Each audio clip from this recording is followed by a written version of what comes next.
শুল্লা ব্রিজে ঘুরতে যায় আজকে এই ভাইদের সাথে দেখা হয়তো এক টাক খেপে থাইকে যাবো যে কোনো একটি ঈদের দিন বক্সের তালে তালে টাকের উপরে চড়ে এরকম ছাগলের মতন নাচানাচি করা। না না, মজা করলাম, এরকম কোনো কিছু করার আমার ইচ্ছা নাই। আলহামদুলিল্লাহ, আল্লাহ বাঁচাইছে। হ্যালো এভরিওয়ান, আসসালামু আলাইকুম। কেমন আছেন আপনারা সবাই? আশা করি অনেক বেশি ভালো আছেন। আমি আলহামদুলিল্লাহ অনেক বেশি ভালো আছি।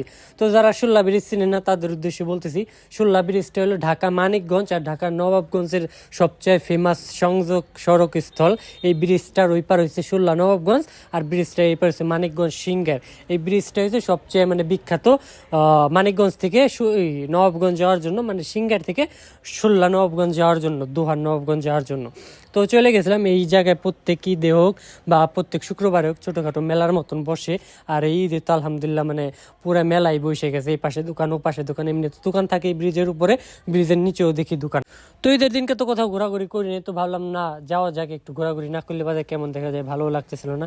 তো একা একা চলে গেছিলাম। একা একা চলে যাওয়ার কারণ হয়েছে কি, বন্ধু বান্ধব যা আছে সব বিদেশে, যারা বাংলাদেশ আছে তাদের ঘোরাঘুরি করার ইচ্ছাও নাই, আর তাদের ঘোরাঘুরি করার মতন ওই রকম কোনো ইও নাই। তো একা একাই চলে গেছিলাম হাঁটতে হাঁটতে। আমি অর্ধেক পথ হাইটে গেছি, অর্ধেক পথ গাড়িতে চড়ে গেছি। আপনার আবার ভাইবেন না হাইটে গেছে কেন? ভাই আমার হাঁটতে ভালো লাগে। আমার আর কিছু না থাকলে একটা জিনিস আমি অনেক বেশি প্রাউড করি, সেটা হচ্ছে হাঁটাহাঁটি। আমি ভাই হাইটে অনেক দূর পর্যন্ত যাইতে পারি, আল্লাহ আমার এই সক্ষমতাটা দিছে। তো এখানে যাওয়ার পর মন একটু খারাপ আসলো, বাট আস্তে আস্তে মনটা ভালো হয়ে গেছে। আমি গেছিলাম দুপুরের পর্যায়ে যাই দেখি মানুষের ভিড় আস্তে আস্তে বাড়া শুরু করলো। পরে সন্ধ্যার দিকে আমি যখন আসলাম তখন ব্রিজের উপরে এরকম অবস্থা হয়েছিল যে মানুষের পা ফেলারও জায়গা নাই।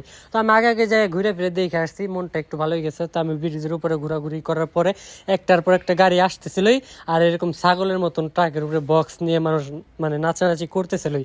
এতটা বিরক্ত হয়ে গেছিলাম। পরে এসে আমি আর সহ্য করতে না পাইরে পরে ভাবলাম না, ব্রিজের নিচে যে একটু সময় পার করেছি, ব্রিজের নিচে একটু ঠান্ডা পরিবেশ আছে, একটু ঠান্ডা, একটু একান্তে, একটু নিরিবিলি পরিবেশে যাই বসি।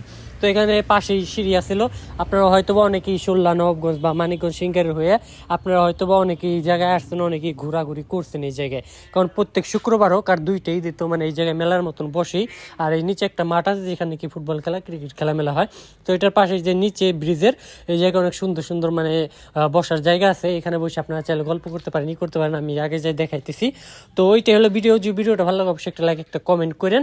কারণ আমি ভিডিওতে ভাই অনেক মেহনত করি, মানুষ এরকম লাইক কমেন্ট করে না, মানুষ ভালো জিনিস পছন্দ করে না।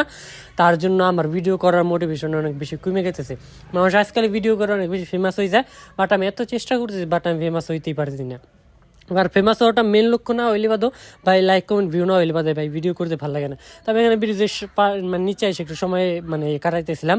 আর আমি যখন আসছিলাম ব্রিজের নিচে কেউ আসছিল না, বাট আমি করতে করতে বেলাটা একটু ঘোরাইতে ঘোরাইতে অনেক মানুষ চলে আসছে। তো আজকের ভিডিও এই পর্যন্ত গিয়ে দেখা হবে নতুন কোনো ভিডিওতে। ভালো থাকেন, ভালো রাখেন আপনার চারপাশ।